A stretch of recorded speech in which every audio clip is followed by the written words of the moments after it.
Hello and welcome back to NBA DFS for Monday, November 4th. We're back. We're going to be breaking it down. We have 15 games on FanDuel. We got 8 on Draftkings. We will do our best to go over all of them.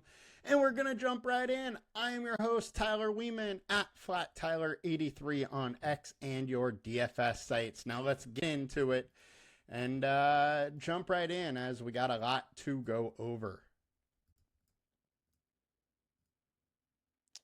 All right, so highest owned on point guard, we got Russell Westbrook. Once again, Jamal Murray is going to be out. Westbrook played 31 minutes. He got 30 fantasy points, which is good enough.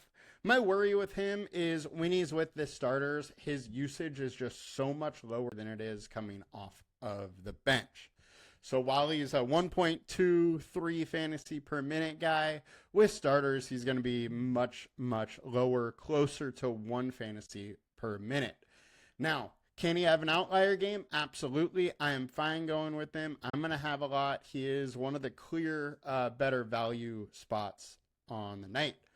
Luka, 1,100 or 11.1K versus the Pacers. Obviously, any spot versus the Pacers is decent. Luka has a huge ceiling, but we just haven't really seen it so far this season. 60 has been his tops, and really that's not going to get it done versus, on this big of a slate. There's likely going to be somebody in the 8Ks that hit 60.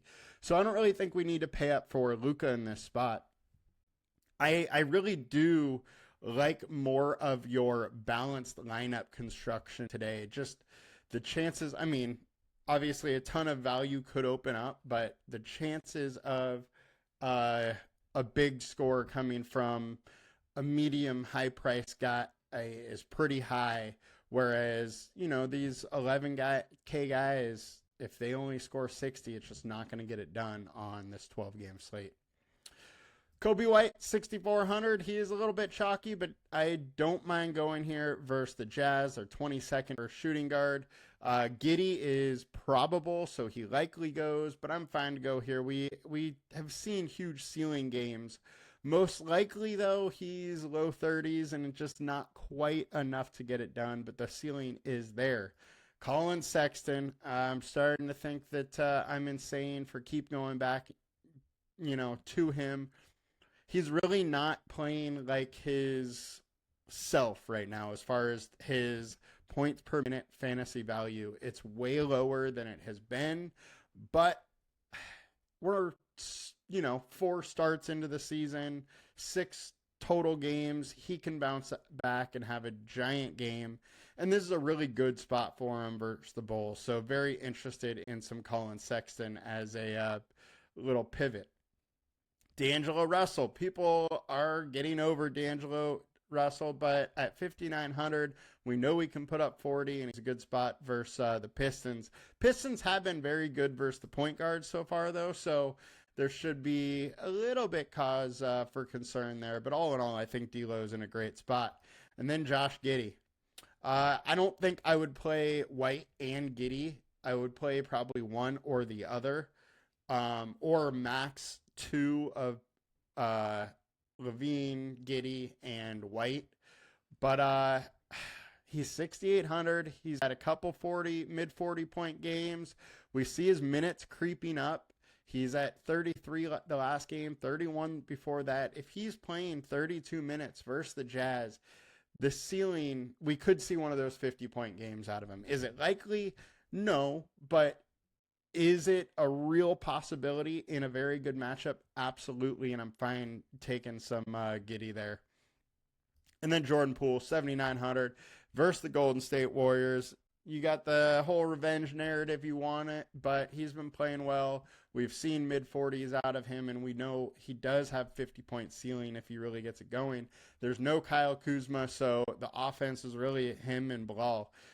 Very interested in some Jordan Poole there. Getting over to DraftKings, our high-owned Carlton Carrington. So Bub Carrington, he's 4,600. honestly, at 4,600, I'm starting to get off of him a little bit. But hey, there's still no Kuzma. He's going to be involved. He had 29 last game, 32 the game before that. 4,600, that's good enough. So I'm fine having some of him, but I do think his ownership's getting a little bit high. 5,400 for Drew Holiday. I am absolutely going to get some. His fantasy point per minute's been real low. It was last year too. It was like mid, 80s, whereas we've been used to him around a fantasy point per minute, but he just doesn't have to do that much on this team. But versus the Hawks is a very good matchup, and he always has that ability to go for 40 or 50. At 5,400, he starts to look pretty interesting. Donovan Mitchell, 8,200 versus Milwaukee. You could pretty much lock him in for 40 plus points at 8,200. That's not terrible. Then you add in what he's done versus them. He had 41 versus them earlier this year. Then last year he had a 60 burger, 250 burgers, and a 44. I'm fine going to some Donovan Mitchell there if you want. Getting over to shooting guard on FanDuel, we got Kobe White, or Anthony Edwards is the highest owned. I love some Ant here. I'm definitely going to have some versus Charlotte. He hasn't had to be, as good so far this year, but I think there are some real big games coming. The only issue here is he really going to get up for a game against Charlotte? He only went for 31 versus them last year. He had a big game in 2022 versus them, but most times in his career, he just hasn't really got it going versus them. Kobe White, I've already said I like it. Fine going back. Benedict Mathurin, he could be starting again with their injury woes, and if he is, you got to consider him at 5,300. There is a big ceiling if he really gets that ball in the bucket, and if he just plays 32 minutes at his price, he's likely to hit. Colin Sexton, we talked about. Jordan Poole, Giddey, we talked about. Keaton George, we missed in the point guard spot. I am very interested here with no Clarkson. George does look a little bit interesting. He's playing 32 minutes a night. And versus a Bulls team that isn't great versus the point guard, I'm definitely intrigued. I have some hopes for George to really get it going at some point through the season. And there is a chance that it starts pretty soon here. All right.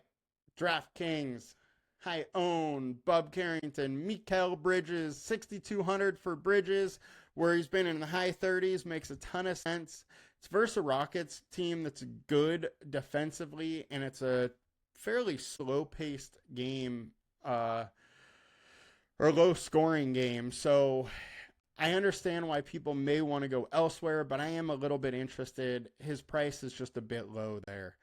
D. Mitch, we talked about. Let's move it on over to small forward here. Highest owned is Jason Tatum. Oh, with the Drew Holiday stuff, I should have mentioned that Jaylen Brown is out, which definitely gives Drew a solid boost, and it also gives Jason Tatum a boost, and he has been just so good. He's hit 60 3 times this year, can definitely hit it again in this matchup versus the Hawks. He's had, a good showing versus them, and now there's also no Jaylen, so he looks super interesting for sure. Jonathan Isaac, we've talked about a few times here, and look, I love how good he is on a points per minute basis. My issue, he's playing 16 or 17 minutes, and I don't think it goes up. They didn't have Monchero. They didn't have Wendell Carter, and his minutes still didn't go up, so don't expect it to go up now. I'm off Jonathan Isaac. His consensus is too high. Our projection's too high. He should be lower. I would definitely be pushing it down a bit and trying to not get much of him.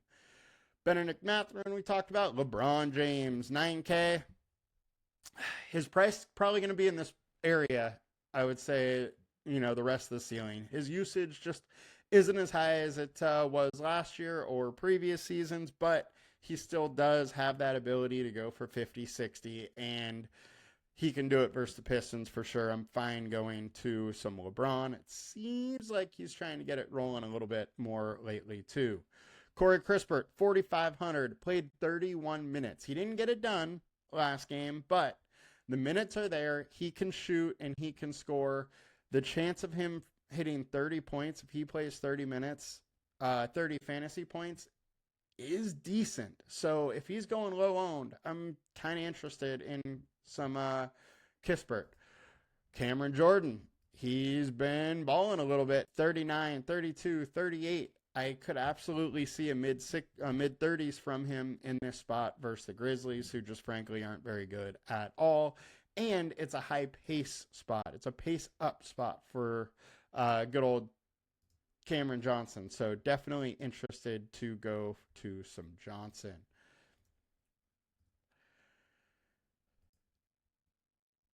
Are we at small forward? Yeah. Small forward on DK. We got Josh Hart, 6,100. His price is up there a little bit, but he can put up 40s against anybody. And he had one decent game versus them last year.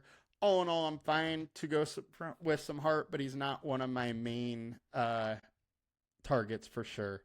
Hauser's back in action, 3,500. He could get there. There is no Jaylen Brown. He could end up starting. So definitely little interest there. Kaishan George also likely ends up starting. He started the last two games, played 27 and 32 minutes at 3,900. You got to consider him for sure. And back to FanDuel. Tatum, Isaac, LeBron, talked about them all. Cameron Johnson, we talked about. Now we got to talk to Zion Williamson, 9,200. There's no CJ McCollum. There's no DeJounte Murray. There's no Herb Jones. If Zion is back tonight, I think you got to consider him versus the Trailblazers, who just are a pretty terrible team. And Zion just gets the extra workload without the other guys. So absolutely interested in him. And Pascal Siakam, 7,700, with that ability to go for a 50 burger. I mean, he's hit high 40s 3 times in 6 games, and Mavs are 26 versus power forward right now. Absolutely interested in some Pascal. Getting over to power forward on DraftKings, we got Josh Hart, Sam Hauser, and Jason Tatum. We have talked about them all. And getting over to center, we got high-owned Luke Cornett, 2,600. He's 4K. He should be high-owned. I talked about on Friday how when he starts, he pretty much is a lock for 30. And he started Friday. He only played 24 minutes, so he didn't get that 30. But at 3,900, he didn't kill you. Then over the weekend, he goes for 30 minutes and puts up 35. I think his most likely outcome is 25 to 35, and at 4K, I totally understand if you want to go there. At high ownership, I would be too on FanDuel. His ownership shouldn't be too high because it's a 12-game slate and you only got one center spot, but I'm absolutely interested in him. Nikola Jokic, while people are paying down at center, you could pay up, and Jokic is one of the only guys I think right now that has that 60 plus pretty much in the bag. You play him, you're pretty much getting 60 plus, and there's absolutely the chance of 70 plus. I think he's the only real high price guy I would be playing tonight. I would maybe sprinkle in Wemby at 10.9 just because his blocks and his steals give him that ability to get into the 70s, 80s, but he is way more volatile.